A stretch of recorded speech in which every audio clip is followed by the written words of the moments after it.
Hello students, TV school ਦੇ ਵਿੱਚ ਤੁਹਾਡਾ ਸਾਰਿਆਂ ਦਾ ਬਹੁਤ-ਬਹੁਤ ਸਵਾਗਤ ਹੈ।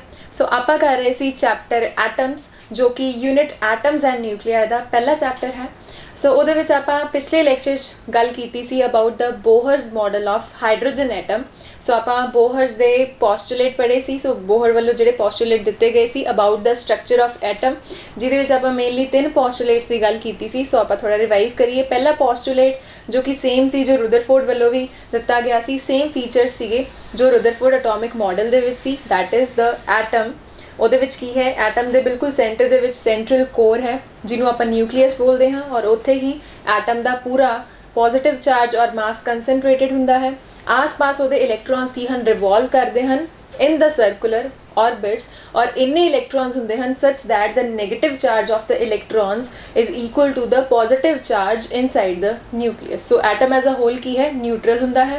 then ਉਸ ਤੋਂ ਬਾਅਦ ਆਪਾਂ ਗੱਲ ਕੀਤੀ ਸੀ the centripetal force, because orbital circular motion ਨੂੰ ਫੋਲੋ ਕਰਨ ਦੇ ਲਈ ਸੈਂਟਰੀਪੀਟਲ ਫੋਰਸ ਚਾਹੀਦੀ ਹੈ। That centripetal force is required by ਜਾਂ provided by the electrostatic force of attraction between nucleus and electron. So ਇਹਦੀ ਆਪਾਂ ਗੱਲ ਕੀਤੀ। then ਦੂਸਰਾ postulate ਕੀ ਸੀ, that ਕਿ electron ਜਿਹੜੇ orbits 'ਚ revolve ਕਰ ਰਹੇ ਹਨ, certain ਕੁਝ orbits ਹੀ ਕੀ ਹਨ, permitted ਹਨ ਜਾਂ allowed ਹਨ। ਕੀ ਕੰਡੀਸ਼ਨ ਸੀ ਕਿ ਜਿਹੜਾ ਰਿਵੋਲਵਿੰਗ ਇਲੈਕਟ੍ਰੋਨ ਹੈ ਉਹਦਾ ਜਿਹੜਾ ਐਂਗੂਲਰ ਮੋਮੈਂਟਮ ਹੋਣਾ ਚਾਹੀਦਾ ਹੈ, that must be an integral multiple, ਮਤਲਬ ਇੱਕ ਇੰਟੀਜਰ ਹੋਵੇ, ਉਹਨੂੰ ਆਪਾਂ ਕਿਹਦੇ ਨਾਲ ਮਲਟੀਪਲਾਈ ਕਰੀਏ, ਇੰਟੀਗਰਲ ਮਲਟੀਪਲ ਆਫ h/2π। ਸੋ ਇਹ ਆਪਣਾ ਸੈਕਿੰਡ ਪੋਸਟੂਲੇਟ ਸੀ। ਦੈਨ ਥਰਡ ਪੋਸਟੂਲੇਟ ਦੇ ਵਿੱਚ ਆਪਾਂ ਗੱਲ ਕੀਤੀ ਸੀ ਕਿ ਜਦੋਂ ਤੱਕ ਇਲੈਕਟ੍ਰੋਨ ਸੇਮ ਆਰਬਿਟ ਦੇ ਵਿੱਚ ਰਿਵੋਲਵ ਕਰ ਰਿਹਾ ਹੈ, ਉਦੋਂ ਤੱਕ ਕੀ ਹੈ, ਨਾ ਤਾਂ ਉਹ ਕੋਈ એનર્ਜੀ ਐਬਜ਼ੌਰਬ ਕਰੇਗਾ ਔਰ ਨਾ ਹੀ ਕੋਈ એનર્ਜੀ ਇਮਿਟ ਕਰੇਗਾ। ਸਿਰਫ ਐਬਜ਼ੌਰਪਸ਼ਨ ਜਾਂ ਇਮਿਸ਼ਨ એનર્ਜੀ ਦੀ ਕਦੋਂ ਹੀ ਪੋਸੀਬਲ ਹੈ, ਜਦੋਂ ਇਲੈਕਟ੍ਰੋਨ ਇੱਕ ਆਰਬਿਟ ਛੱਡ ਕੇ ਕਿਸੇ ਦੂਸਰੇ ਆਰਬਿਟ 'ਚ ਜਾਂਦਾ ਹੈ। ਤੋ ਨਾਲ ਮੈਂ ਇਹ ਵੀ ਦੱਸਿਆ ਸੀ ਕਿ ਐਬਜ਼ੌਰਪਸ਼ਨ ਕਦੋਂ ਹੁੰਦੀ ਹੈ, ਜਦੋਂ ਇਨਰ ਆਰਬਿਟ ਤੋਂ ਆਊਟਰ ਆਰਬਿਟ ਵੱਲ ਜਾ ਰਿਹਾ ਹੈ। ਇਮਿਸ਼ਨ ਕਦੋਂ ਹੁੰਦੀ ਹੈ, ਜਦੋਂ ਬਾਹਰ ਵਾਲੇ ਆਰਬਿਟ ਤੋਂ ਅੰਦਰ ਵਾਲੇ ਆਰਬਿਟ ਵੱਲ ਆ ਰਿਹਾ ਹੈ। ਔਰ ਕਿੰਨੀ એનર્ਜੀ ਐਬਜ਼ੌਰਬ ਹੋਏਗੀ ਜਾਂ ਇਮਿਟ ਹੋਏਗੀ, ਦੈਟ ਇਜ਼ ਇਕੁਅਲ ਟੂ ਕਿਹਦੇ ਬਰਾਬਰ ਹੁੰਦੀ ਹੈ, difference of the to energies. ਕਿਹੜੀਆਂ ਦੋ એનર્ਜੀਜ਼, ਇੱਕ ਲੋਅਰ ਆਰਬਿਟ ਦੀ, ਇੱਕ ਹਾਇਰ ਆਰਬਿਟ ਦੀ। ਸੋ ਇਹ ਸੀ ਆਪਣੇ ਸਾਰੇ postulates of the Bohr's model of atom. Then ਉਸ ਤੋਂ ਬਾਅਦ ਆਪਾਂ ਇੱਕ ਚੀਜ਼ ਹੋਰ ਕੀਤੀ ਸੀ, ਦੈਟ ਇਜ਼ ਆਪਾਂ ਰੇਡੀਅਸ ਕੈਲਕੂਲੇਟ ਕੀਤਾ ਸੀ, radius of Bohr's stationary orbit. ਕਿ ਜਿਹੜੀ ਆਪਾਂ ਆਰਬਿਟਸ ਦੀ ਗੱਲ ਕਰ ਰਹੇ ਹਾਂ, ਜਿਹੜੇ ਐਟਮਸ ਦੇ ਅੰਦਰ ਪ੍ਰੈਜ਼ੈਂਟ ਹਨ, ਉਹਨਾਂ ਦਾ ਰੇਡੀਅਸ ਕੀ ਹੁੰਦਾ ਹੈ। ਸੋ ਆਪਾਂ ਕੈਲਕੂਲੇਟ ਕੀਤਾ ਸੀ the radius in case of hydrogen atom ਦੇ ਕੇਸ ਦੇ ਵਿੱਚ ਜਿਹੜੀ ਪਹਿਲੀ ਆਰਬਿਟ ਹੁੰਦੀ ਹੈ, ਉਹਦਾ ਰੇਡੀਅਸ ਆਪਾਂ ਕੈਲਕੂਲੇਟ ਕੀਤਾ ਸੀ 0.529 ਐਂਗਸਟ੍ਰੋਮ। ਦੈਨ ਉਸ ਤੋਂ ਬਾਅਦ ਹੁਣ ਆਪਾਂ ਨੈਕਸਟ ਆਪਣੇ ਸੈਕਿੰਡ ਪੁਆਇੰਟ ਵੱਲ ਚੱਲਦੇ ਹਾਂ। ਸੋ ਫਰਸਟ ਆਪਾਂ ਦੇਖਿਆ ਸੀ ਬੋਹਰਜ਼ ਰੇਡੀਅਸ ਜਾਂ radius of Bohr's stationary orbit. Next है ਹੁਣ अपना velocity of electron in Bohr's stationary orbit. So आगे ही कंटिन्यू करते हुए सेकंड पार्ट है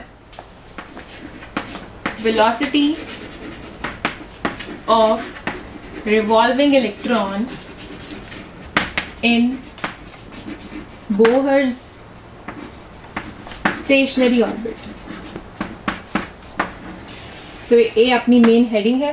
सो जस्ट अपना हुण की है, मैथमैटिकल पार्ट ही चलेगा। सो वन बाय वन आप जिवें पहला रेडियस कैलकुलेट किया, हुण नैक्सट आप सैकेंड की कैलकुलेट करन जा रहे हैं, the velocity of revolving electron. So आप पहले दो पोस्टूलेट्स याद करिए। पहले पोस्टूलेट दे विच आपां लिखिया see that centripetal force mv²/r is equal to the electrostatic force of attraction between the nucleus and electron। उन्होंने मैं लिखिया सी constant k z E²/r²। सो ये अपनी सी पहली इक्वेशन। दैन दूसरी इक्वेशन की गल करिए जो आप सैकेंड पोस्टूलेट दे विचों लिखी सी, that is the angular momentum mvr is equal to integral multiple of h/2π। So that is the second equation. अगर आप दोनों के विचों r की वैल्यू कैलकुलेट करनी होवे, दैन की आएगी, फर्स्ट इक्वेशन तो r की वैल्यू कितनी आएगी, इधर r है, इधर r² है। सो एक r एंड एक r कैंसिल हो जाएगा। So mv²/r is k times ze²/r²। So r की वैल्यू अपने को इत्थों कितनी आएगी, r is equal to, so r नू न्यूमीरेटर विच लै जाइए, दैन अपने को आएगा k टाइम्स ZE² ओवर की आएगा हुण MV²। सो अपने कोल R दी वैल्यू आ गई फ्रॉम इक्वेशन 1। हुण आपां R दी ही वैल्यू कैलकुलेट करांगे फ्रॉम इक्वेशन 2। देखिए कितनी आएगी। सो R नूं आपां इधर ही रखिया ते MV जिहड़ी टर्म है ये दोनों इधर चले जाणगियां डिनोमीनेटर दे विच NH/2π नाल की आएगा M/V। सो अपने कोल इत्थे R दी वैल्यू आई है, इत्थे भी R दी वैल्यू है। सो दोनों ही R दी वैल्यूज हैं, दोनों नूं आपां की है इक्वेट कर सकते हैं। So this value is equal to this value KZE² by MV² is equal to NH/2π और नाल की है M/V। सो अगर कैंसलिंग करिए M दे नाल M कैंसल, एक V दे नाल एक V कैंसल। दैन आपां कैलकुलेट की कर रहे सी velocity of revolving electron. Then V नूं एक साइड ते रखते हुए बाकी सारियां टर्म्स एक साइड ले जाइए। वेलोसिटी इधर न्यूमरेटर च लिख रही हाँ मैं V इज इक्वल टू, सो इधर की है अपने कोल कैपिटल KZE², 2π भी इधर नाल आ जाएगा हुण 2π बिकॉज नीचे सी ऊपर जाके की है डिनोमिनेटर चला जाएगा और नीचे की न्यूमरेटर चला जाएगा और नीचे की बचेगा अपने कोल N/H। जस्ट कुछ नहीं रीअरेंजमेंट की है मैं, इत्थे सिर्फ V सी, V न्यूमरेटर चलाए गए और इसी तरह 2π नूं इधर ले आए। सो KZE² × 2π और इत्थे NH जो सी उहदे नीचे आ गया। सो इस तरह नाल अपने कोल जो वैल्यू आ गई है that is the velocity of revolving electron in the Bohr's stationary orbit. So अपने को जनरल एक्सप्रैशन आया है। दैन अगर आप गल करिए about a hydrogen atom, so hydrogen atom के केस दे विच आपां कैपिटल Z नूं 1 पुट करते हैं बिकॉज Z दा हाइड्रोजन दा एटॉमिक नंबर की है 1। Atomic number means number of protons कितने हैं उहदे न्यूक्लियस दे विच, दैट इज ओनली 1। दैन आपां कैपिटल Z नूं की पुट करांगे for hydrogen atom we know Z कितना हुंदा है दैट इज 1। दैन 1 पुट करन ते आपने कोल जो वेलोसिटी आएगी V is equal to capital K, ये 1 हो गया नाल E² × 2π ओवर N/H।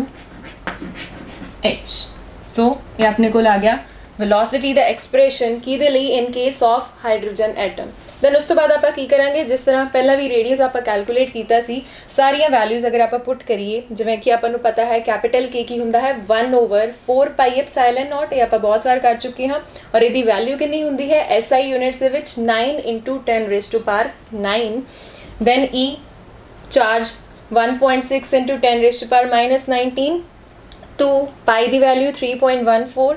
N और H की है प्लैंक्स कांस्टेंट 6.6 × 10⁻34 और N की है N आप अपने अकॉर्डिंगली पुट करते हैं कि आप केड़ी ऑर्बिट की गल कर रहे हैं। सो सारिया वैल्यूज पुट करन तो बाद अगर आप N नूं नाल 1 पुट करिए मतलब सिर्फ फर्स्ट ऑर्बिट की गल करिए हाइड्रोजन एटम के केस दे विच पहले ऑर्बिट की गल कर रहे हैं।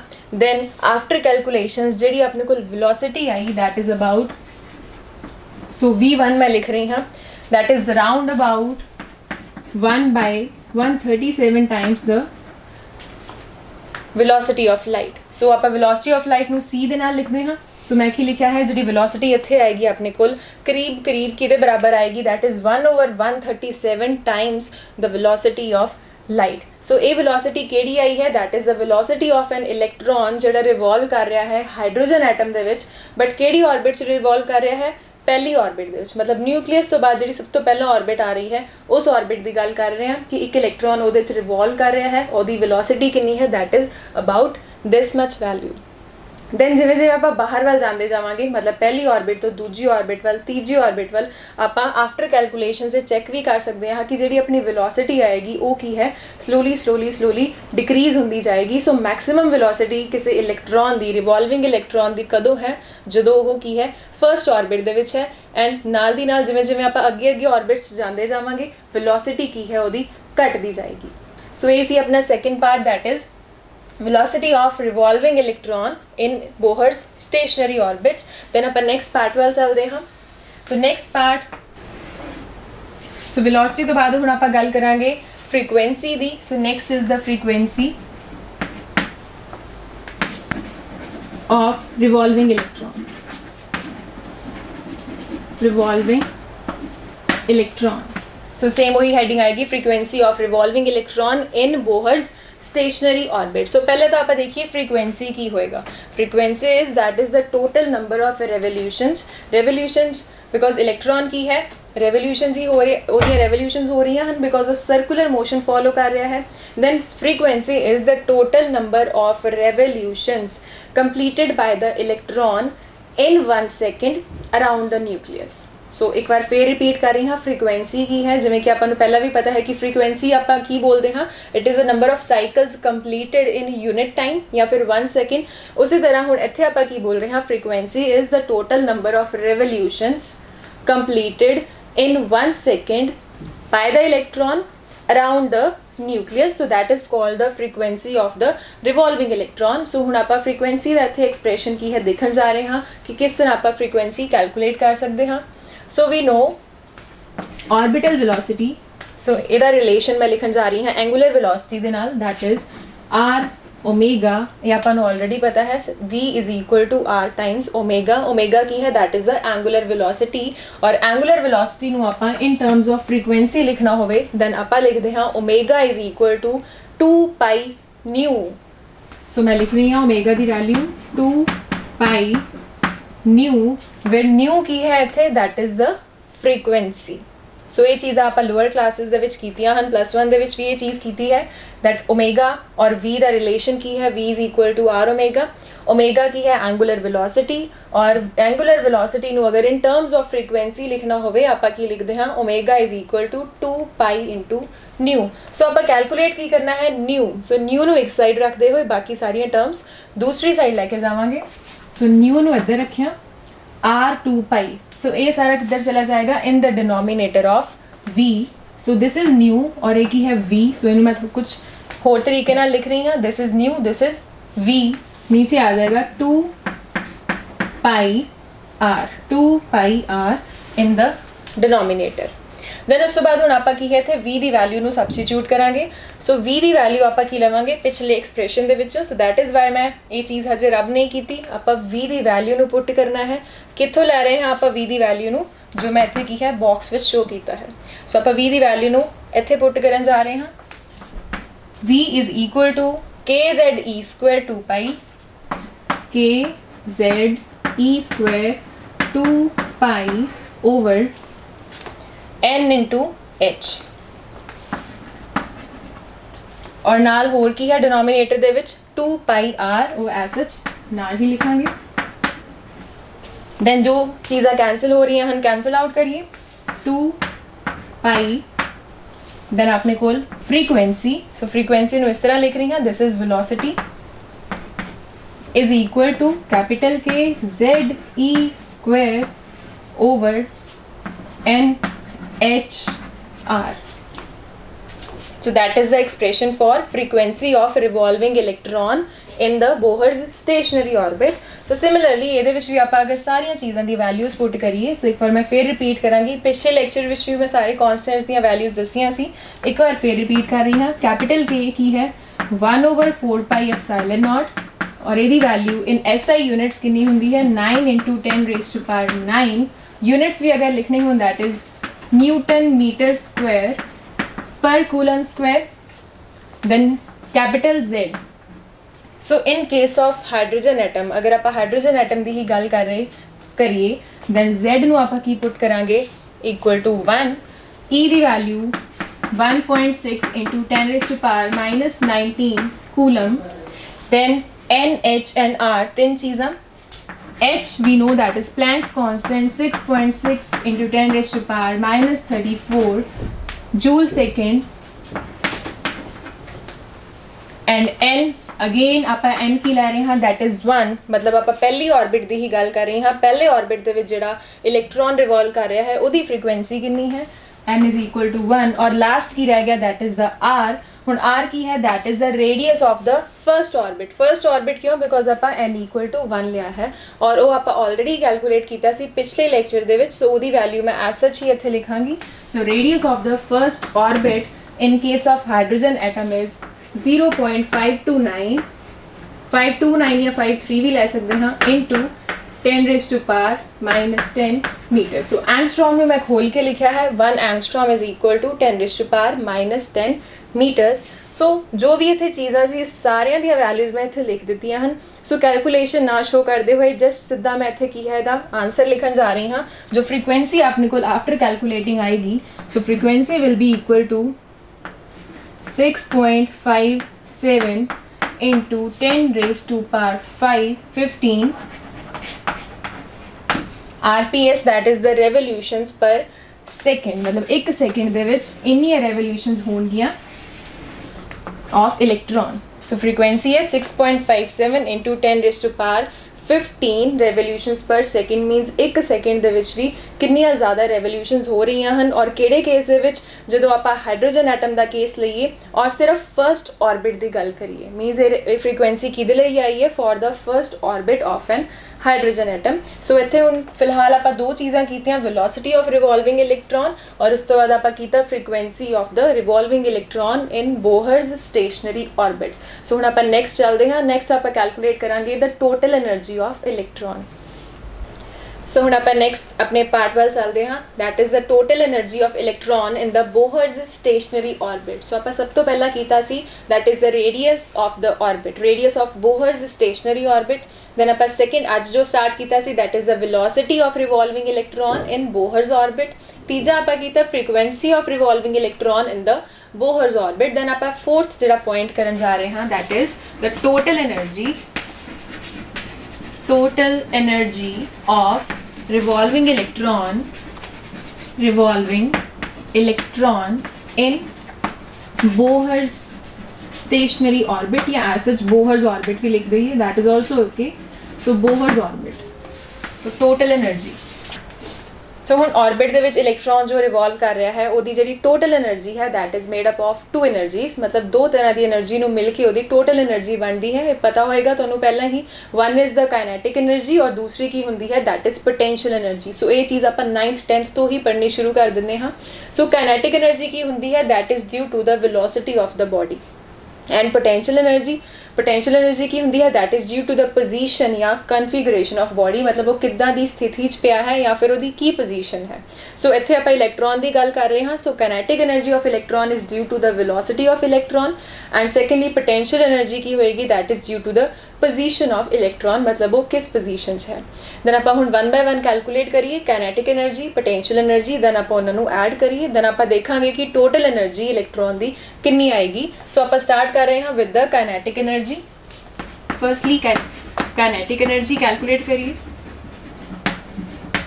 सो काइनेटिक एनर्जी के लिए ही अगर आप फर्स्ट पोस्टुलेट में याद करिए, सो बार बार आप यूज़ कर रहे हैं, सो दैट मीनस बहुत इंपॉर्टेंट है आपको याद रखने हैं तीनों के तीनों पोस्टुलेट्स। सो वो आप लिखा सी that mv² by r, that is the centripetal force is equal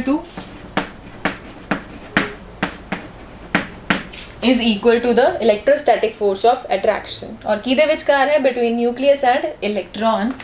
then इथों आर कैंसिल किया, अपने को mv² किहदे बराबर आया, capital K ZE²। Kinetic energy की हुंदी है that is given by half mv²। हमेशा आप काइनेटिक एनर्जी नूं किद्दां लिखदे हां, सो इहदा एक्सप्रैशन हुंदा है काइनेटिक एनर्जी दा 9th क्लास आप पढ़िया है, kinetic energy is equal to half into the mass of the body into velocity the square. So अगर आप इत्थों हाफ mv² कैलकुलेट कर लीए दैन जो अपने को चीज़ आएगी, किस चीज़ की वैल्यू होएगी, that is the kinetic energy of the electron. So दोनों साइड आप सिंपली की करिए, हाफ के नाल मल्टीप्लाई करिए, then half mv² is equal to, इधर भी हाफ आ जाएगा, half K ZE², and we know kinetic energy किहदे बराबर हुंदी है, हाफ mv², और हाफ mv² की वैल्यू आप ऊपर कैलकुलेट की है, कितनी है, हाफ K ZE²। सो आप इक्वेशन 1 मान ली kinetic energy. Then potential energy के लिए पहला मैं लिखा potential due to the nucleus in the orbit in which electron is present।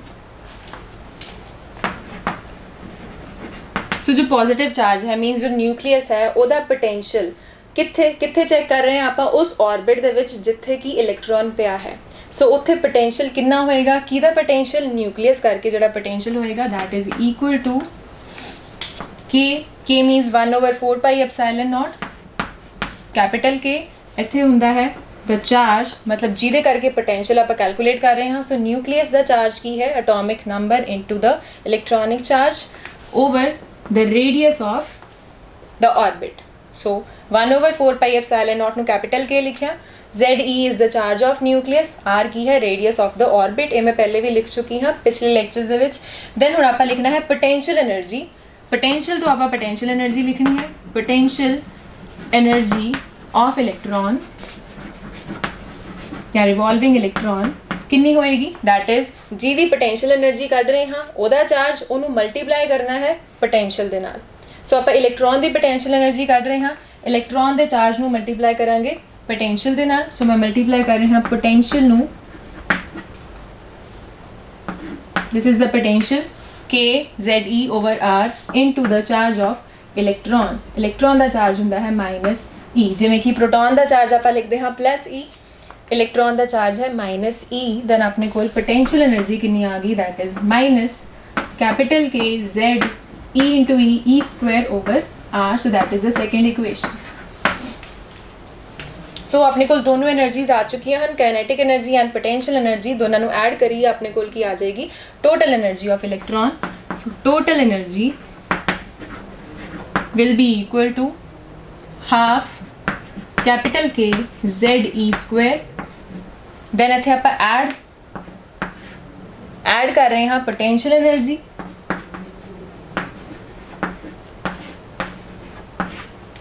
सो इतने जो साइन है plus minus, so plus and minus that becomes plus minus is minus. So इतने आप एक्चुअल ਦੇ ਵਿੱਚ ਕੀ ਲਿਖ ਸਕਦੇ ਹਾਂ, ਦੋਨਾਂ ਨੂੰ ਹਟਾ ਕੇ ਮਾਈਨਸ ਸਾਈਨ, ਔਰ ਜੋ ਚੀਜ਼ਾਂ ਕਾਮਨ ਆ ਰਹੀਆਂ ਹਨ ਲਾਈਕ KZE ਸਕੁਅਰ ਆਪਣੇ ਕੋਲ ਕੀ ਹੈ, ਕਾਮਨ ਹੈ।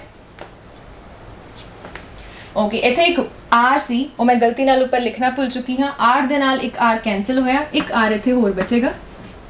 ਸੋ ਆਪਾਂ ਧਿਆਨ ਦੇਵਾਂਗੇ ਕਿ ਕੋਈ ਚੀਜ਼ ਨਾ ਛੁੱਟੇ। ਸੋ R ਦੇ ਨਾਲ ਇੱਕ R ਕੈਂਸਲ, ਇੱਕ R ਇੱਥੇ ਹੋਰ ਹੈ। ਸਿਮਿਲਰਲੀ ਅੱਗੇ ਵੀ ਜਦ ਮੈਂ ਇੱਥੇ ਲਿਖਿਆ ਉੱਥੇ ਵੀ ਮੈਂ ਇਸ R ਨੂੰ ਐਡ ਕਰਾਂ, ਇੱਥੇ ਵੀ R ਹੈ ਔਰ ਇੱਥੇ ਵੀ R ਹੈ। ਜਸਟ ਇੱਕ R ਮਿਸ ਹੋਇਆ ਸੀ, ਆਹ ਵਾਲਾ R ਇੱਥੇ ਵੀ ਲਿਖਿਆ, ਇੱਥੇ ਐਂਡ ਦੈਨ ਇੱਥੇ, ਔਰ ਉਹਨੂੰ ਐਂਡ ਤੇ ਇੱਥੇ ਵੀ ਮੈਂ ਲਿਖਣ ਜਾ ਰਹੀ ਹਾਂ ਦੈਟ ਇਜ਼ R। ਸੋ ਜੋ ਚੀਜ਼ਾਂ ਕਾਮਨ ਹਨ ਉਹਨਾਂ ਨੂੰ ਬਾਹਰ ਕੱਢ ਲਈਏ। Capital K ZE square by R। अंदर क्या आएगा, सो ये सारी टर्म बाहर है, अंदर आया हाफ प्लस माइनस माइनस, और इतने सारा कुछ बाहर चला गया तो अंदर की बचेगा 1। सो अपने को ए टर्म बन रही है। देन आंसर की आएगा half -1 that is equal to -half. जिमें कि 1 ਦੇ ਵਿੱਚੋਂ ਹਾਫ ਨੂੰ ਮਾਈਨਸ ਕਰੀਏ ਤਾਂ ਹਾਫ ਆਉਂਦਾ ਹੈ, ਲੇਕਿਨ ਇੱਥੇ ਕੀ ਹੈ, ਵੱਡੀ ਟਰਮ ਕਿਹੜੀ ਹੈ 1। सो ਇਹਦੇ ਨਾਲ ਮਾਈਨਸ ਸਾਈਨ ਹੈ, दैट इज बाय बाहर की आएगा -half. So answer is -K ZE square over 2R। 2 कितों आया, बिकॉज -हाफ की है ब्रैकेट ਦੇ ਵਿੱਚੋਂ बाहर आया है। So that is the total energy of the revolving electron. एक काम ਆਪਾਂ ਹੁਣ ਇੱਥੇ ਹੋਰ ਕਰਨਾ ਹੈ, जो ਇੱਥੇ R है। सो आप R ਦੀ ਵੈਲਿਊ ਨੂੰ ਵੀ ਇੱਥੇ ਪੁੱਟ ਕਰਾਂਗੇ। ਸੋ R ਆਪਾਂ ਕੈਲਕੂਲੇਟ ਕੀਤਾ ਸੀ ਪਿਛਲੇ ਲੈਕਚਰ ਦੇ ਵਿੱਚ, ਜਿਹਦੇ 'ਚ ਆਪਾਂ ਗੱਲ ਕੀਤੀ ਸੀ ਰੇਡੀਆਈ ਆਫ ਦ ਬੋਹਰਜ਼ ਸਟੇਸ਼ਨਰੀ ਆਰਬਿਟ। ਸੋ ਹੁਣ ਇੱਥੇ ਆਪਣੇ ਕੋਲ ਨਹੀਂ ਲਿਖਿਆ ਹੋਇਆ, ਸੋ ਥੋੜਾ ਜਿਹਾ ਹੋਰ ਉਹਨੂੰ ਦੁਬਾਰਾ ਤੋਂ ਕਰਕੇ ਦੇਖੀਏ। ਛੋਟਾ ਜਿਹਾ ਹੀ ਪਾਰਟ ਹੈ ਕਿ R ਦੀ ਵੈਲਿਊ ਕਿੰਨੀ ਹੋਏਗੀ। ਸੋ ਮੈਂ ਇੱਥੇ ਕਰਨ ਜਾ ਰਹੀ ਹਾਂ, ऑलरेडी तुसी ये देख चुके हो, सो रिवाइज हो जाएगा ਤੁਹਾਨੂੰ। R ਦੀ ਵੈਲਿਊ ਆਪਾਂ ਕਿਸ ਤਰ੍ਹਾਂ ਕੈਲਕੂਲੇਟ ਕੀਤੀ ਸੀ, ਆਪਣੇ ਕੋਲ ਫਰਸਟ ਪੋਸਟੂਲੇਟ ਸੀ mv square by r is equal to kze square by r square। Second सी अपने कोल mvr is equal to nh by 2 pi। इत्थों आप v ਦੀ ਵੈਲਿਊ कैलकुलेट करके या कढ़ के इत्थे पुट करी सी। सो v ਦੀ वैल्यू कितनी है, nh over 2 pi m r। So यही वैल्यू नू मैं इत्थे पुट कीता सी। सो फर्स्ट पार्ट रिपीट करवा रही हाँ, m by r as such v square, मतलब ये सारे दा स्क्वायर इत्थे लिखांगे, that is n square h square over 2 दा square 4 pi square m square ते r square is equal to right side same आएगी k z e square by r square. Just एक स्टैप हो रहा है, ਆਪਾਂ ਇੱਥੋਂ ਦੀ r कैलकुलेट करना है। r square and r square cancel और बाकी टर्म्स m ਦੇ ਨਾਲ ਇੱਕ m भी कैंसिल। सो एक r जो ਇੱਥੇ ਹੈ ਆਪਣੇ ਕੋਲ, ਇਹਨੂੰ ਆਪਾਂ न्यूमरेटर 'ਚ ਲੈ ਜਾਈਏ, ਬਾਕੀ ਸਾਰੀਆਂ ਟਰਮਸ ਇੱਕ ਪਾਸੇ ਲੈ ਜਾਈਏ। सो r ਨੂੰ ਅਗਰ न्यूमरेटर 'ਚ ਲੈ ਕੇ ਜਾਵਾਂ ਦੈਨ ਇੱਧਰ ਕੀ ਬਣੇਗਾ, n square h square over बाकी सारिया टर्म्स डिनोमिनेटर हैं 4 पाई स्क्वायर m इंटू के जेड ई स्क्वायर। सो ये अपने को एक्सप्रैशन आया सी जो आप कैलकुलेट किया सी radii of Bohr's stationary orbit that is n square h square over 4 pi square m। So K Z E square दोबारा तो ये नीचे आ गया। दैन इस तो बाद आप हाइड्रोजन एटम के लिए केस लैके z नू 1 पुट किया, वो आप बाद दे विच देखते हाँ। सो आप रेडियस की जो वैल्यू आई है उन्होंने हुण आप सबस्टिट्यूट करना है इस जगह के उपर। सो ये अपना की सी एक्सट्रा पार्ट। सो पुट करन दे लई सो हुण आप यही आर की वैल्यू नू पुट कर रहे हाँ इत्थे। सो अपने कोल total energy is equal to minus K Z E square by 2 as such. So R की वैल्यू में मैं इत्थे पुट कर रही हाँ। सो आर की वैल्यू में डिनोमिनेटर पुट कर रहे हैं आप। सो डिनोमिनेटर लिखा n square h square. So ये नीचे ही मैं लिखना सी 4 पाई स्क्वायर m, बट वो सारी चीज़ की है ऊपर जाएगी। ये तो चीज़ पता है मैथ्स के आप इसी तरह करते हैं 4 पाई स्क्वायर m कैपिटल के Z E square, because denominator put की है मैं वैल्यू। दैन डिनोमिनेटर पुट करन करके ਇਹਦਾ न्यूमरेटर नीचे आएगा और डिनोमिनेटर ऊपर जाएगा। दैन हुण अगर कोई कैंसलिंग हो रही है आप कैंसलिंग करिए। सो एज सच कोई कैंसलिंग नहीं हो रही, आप हुण की करिए मल्टीप्लाई कर लीए टर्म्स नू, जस्ट 2 एंड 2 ओके। दैन अपने कोल की आएगा with minus sign 2 pi square m K and K capital K square z and z square E square and E square E 4 over n square and h square. अपने को expression आ गया total energy of an revolving electron. Then हुण similarly जिवें आप बाकी चीज़ां बाकी केसिस कीता है आप सारियां कॉन्स्टेंट्स दी वैल्यूज़ पुट करांगे।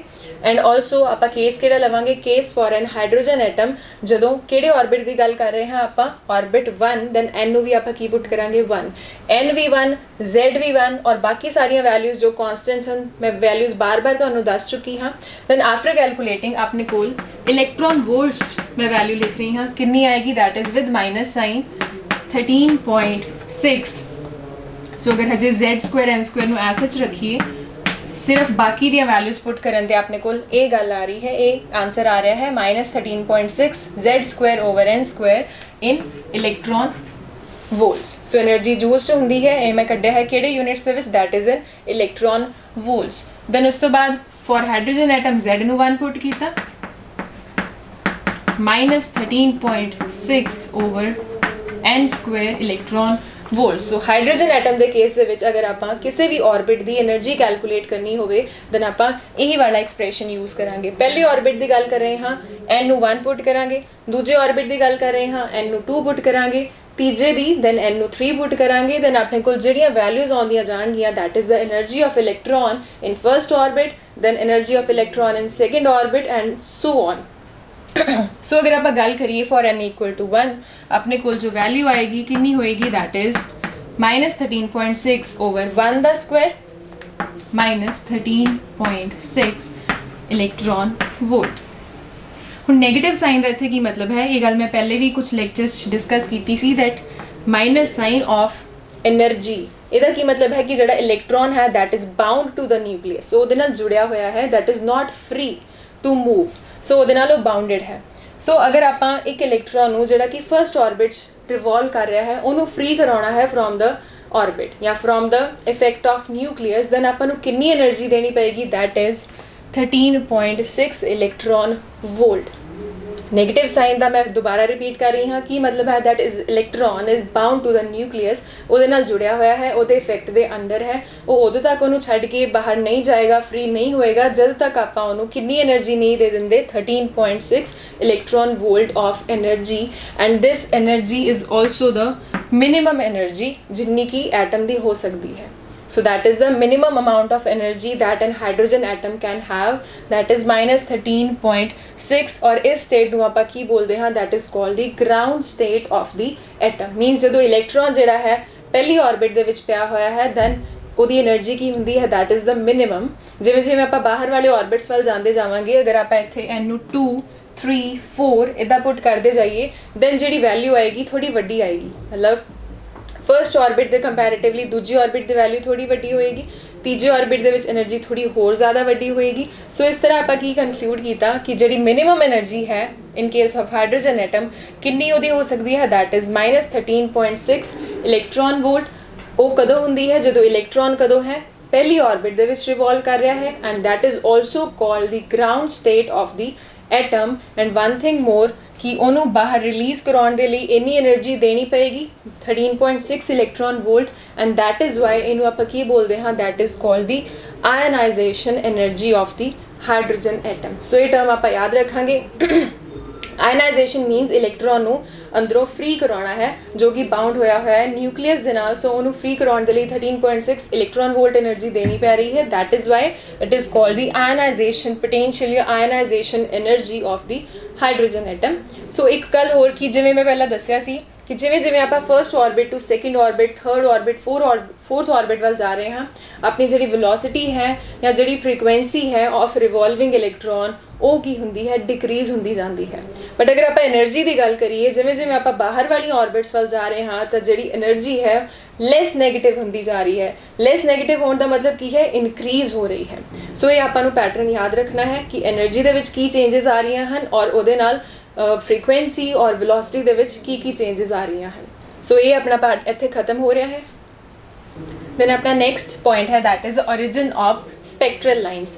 ਸੋ ਸਪੈਕਟਰਲ ਲਾਈਨਸ ਜਿਹਦੇ ਬਾਰੇ ਕੀ ਹੈ, ਪਹਿਲਾਂ ਕੁਝ ਸਾਇੰਟਿਸਟ ਜਿਹੜੇ ਲਾਈਮਨ, ਬਾਲਮਰ, ਪੈਸਟਨ, ਉਹਨਾਂ ਨੇ ਸਪੈਕਟਰਲ ਸੀਰੀਜ਼ ਨੂੰ ਦੇਖਿਆ ਸੀ in case of hydrogen atom. So ਉਹਨਾਂ ਬਾਰੇ ਵੀ ਕੀ ਹੈ, ਬੋਹਰ ਨੇ ਆਪਣੇ ਵੱਲੋਂ ਐਕਸਪਲੇਨੇਸ਼ਨ ਦਿੱਤੀ, ਥਿਓਰੈਟੀਕਲ ਐਕਸਪਲੇਨੇਸ਼ਨ।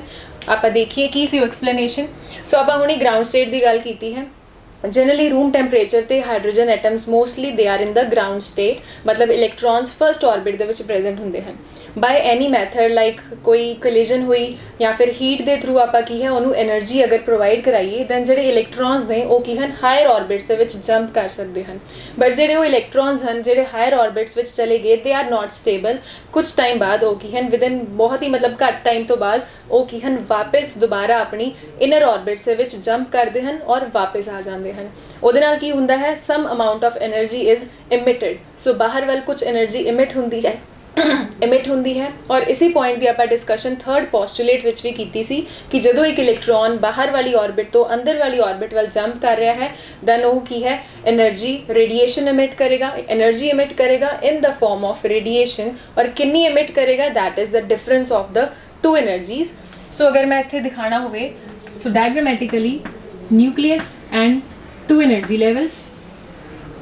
सो मान लो ਇਹਦੀ एनर्जी E1 है और ਇਹਦੀ एनर्जी E2 है। सो एक इलेक्ट्रॉन जो एक्साइटेड स्टेट पे है that is the excited state. So अगर ਇੱਥੇ है that is the ground state. First orbit ਤੋਂ ਇਲਾਵਾ अगर बाहर इलेक्ट्रॉन्स ਪਏ ਹਨ that are the excited state और वो जंप करके फर्स्ट ऑर्बिट आ रहा है देन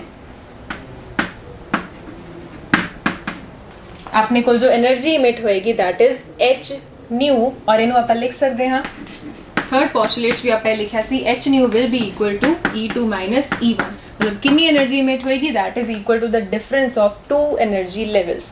हुण आपां की करना है, अगर आपां इहदे च E2 और E1 ਨੂੰ पुट करिए सो अपने कोल एनर्जी ਦਾ एक्सप्रेशन सी इस तो पिछले पार्ट ਦੇ ਵਿੱਚ। सो जस्ट मैं ਉਹਨੂੰ सबस्टिट्यूट ਕਰਨ ਜਾ ਰਹੀ ਹਾਂ ਇੱਥੇ। So h nu will be equal to E ਦੀ वैल्यू अपने कोल ਇੰਨੀ है, E2 ਕਿੱਦਾਂ ਆਏਗਾ, जस्ट ਆਪਾਂ n ਨੂੰ पुट करना है n2 that is the second orbit minus 2 pi square mk square z square E4 over की आएगा n2 square h square minus एक माइनस उत्थे होर है जिवें कि पहले ही आपां देखिया सी। हुण माइनस एंड दैट माइनस की होएगा plus 2 pi square mk square z square E4 over हुण इत्थे की लिखांगे n1 स्क्वायर बिकॉज आपां E1 दी गल कर रहे हां h स्क्वायर बिकॉज सारिया चीज़ां की हैं कॉन्स्टेंट हैं, सिर्फ n की है वेरी कर रहा है। इत्थे n2 स्क्वायर इत्थे n1 स्क्वायर। सो बहुत ही ईजी है कि आएगा अपने को सारिया टर्म्स बाहर कॉमन, अंदर n2 और n1 बचेगा। सो कॉमन ले आप 2 pi square small m capital K square capital Z square E4 by H square, और विद इन ब्रैकेट अपने को की बचेगा with plus sign 1 by n1 square with minus sign 1 by n2 square. Then एक step अगर आप होर देखिए न्यू, सो न्यू अगर आप इत्थे सबस्टिट्यूट करना होवे आपां नूं पता है c that is the speed of light is equal to nu into lambda. Nu की वैल्यू कितनी आएगी c बाई लैम्डा। दैन मैं इनू सबस्टिट्यूट करा, then h into c by lambda is equal to सारी value as such E4 by h square 1 by n1 square minus 1 by n2 square. Then अगर same step दे विच ही अगर मैं h और c नू इधर लेके आना होवे डिनोमिनेटर विच आके की बन जाएगा, that will become, so h c नू मैं डिनोमिनेटर च ले गई, इत्थे h स्क्वायर ऑलरेडी सी, एक h होर आ गया h क्यूब, एक c सी वो इत्थे नाल एज सच लग जाएगा। Where h by lambda that is called the wave number of the radiation जेडी की है इत्थे इमिट हो रही है। So that is the wave number of radiation emitted by the electron.